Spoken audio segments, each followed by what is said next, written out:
I'm gonna show you how to make pork chops in your air fryer. It's a real easy recipe and it has a lot of flavor. We're gonna start by topping the pork chop with some creamy Gouda, which if you don't like Gouda, you're free to use whatever cheese you like. Then we're gonna add some sliced onions and then wrap it in a piece of bacon. And we're gonna make some diced potatoes to go along with the pork chops. If you like this video, give it a like and don't forget to subscribe. And as always, links and information are in the description below. First thing you need to do is to peel and dice your potato. We need to get it in the air fryer first because it takes longer to cook. I usually cut my potato in half and then third it and make bigger chunks. You don't want them too small because otherwise they'll just turn to mush in the air fryer.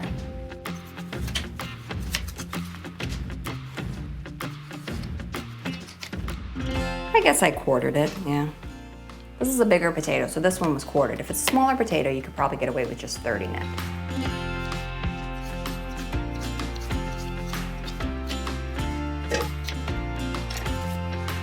Once you have them all diced, we're gonna drizzle in some olive oil. I don't measure it. I don't measure my olive oil. You're gonna wanna drizzle in your olive oil and mix it around just till the potatoes are lightly coated.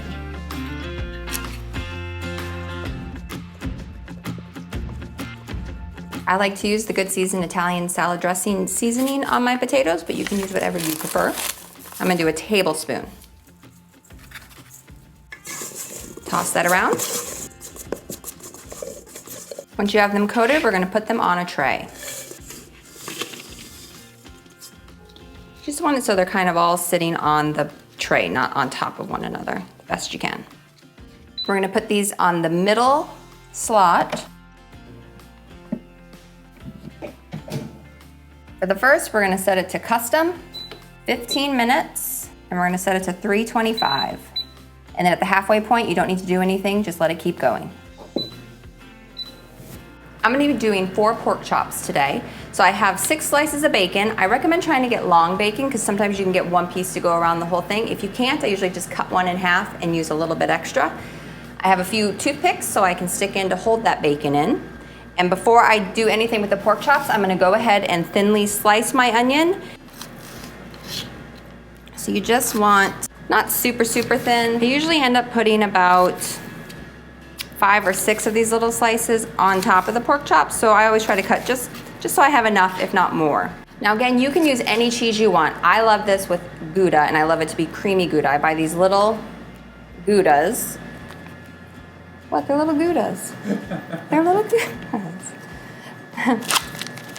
But I'll open them up, and with my hands, I like to just press it out a little bit to make it a little thin so it'll cover the pork chop. And yes, since it's creamy Gouda, it does sometimes break, but it's all right. You just stick it on there and the bacon will hold it on.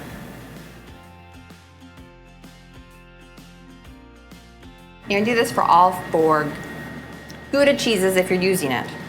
So I'm using boneless pork chops. I like to go ahead and just cut off the excess fat from the sides before I add everything to it. If you like to leave the fat on, you're welcome to.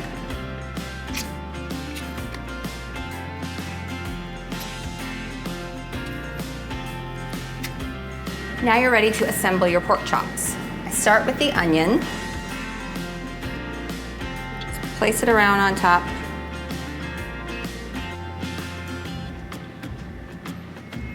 On top of that, you're gonna put your cheese.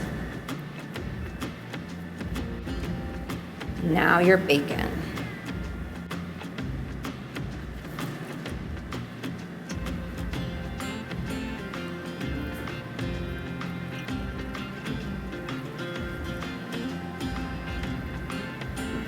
And I stab it with a toothpick, just like that. Do this for all of your pork chops. And I fit all 4 right on one tray so then we don't have to flip it when it's time to cook them. The potatoes are done, so we're gonna go ahead and pull them out and put them on the drip tray.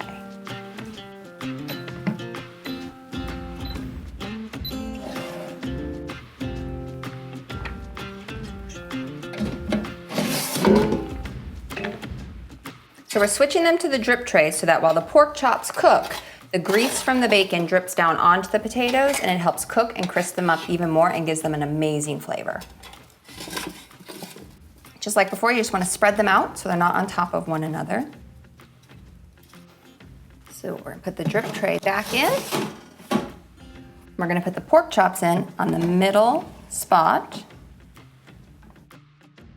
So we're gonna cook this at air fry, and we're gonna drop it to 17 minutes. At the halfway point, you don't have to do anything, just let it keep going. Of course, your time of cooking is gonna depend on the size of your pork chops and how well you like your pork chops done. I prefer to like a more well-done pork chop, so 160 degrees, but if you like it a little under, around 145, you may just wanna check your temperature, maybe at the 15-minute mark, but at 17 minutes, I'm gonna go ahead and check the temp and see where they're at, and if we need to add a minute or two more. The 17 minutes are up, so I'm gonna go ahead and check the temperature to be sure they're where I would like them to be. Before I pull the tray out, I like to just set one of my little trivets over top the door to protect it.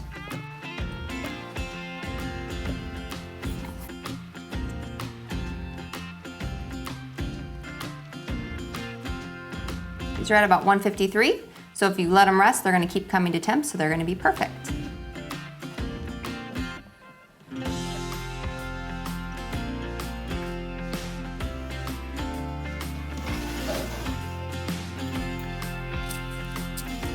Now you can leave your potatoes sitting in the grease if you want. I don't like to because then they get a little soggy. I like them to stay crispy. Another thing I love with this recipe is that the cheese will drip from the pork chops onto the potatoes, so you kind of get a cheesy potato also.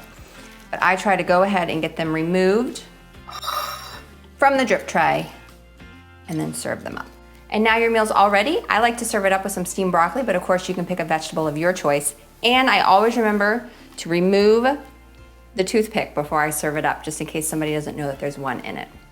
I hope you end up enjoying this recipe as much as we do, and I'll talk to you guys next time. Bye.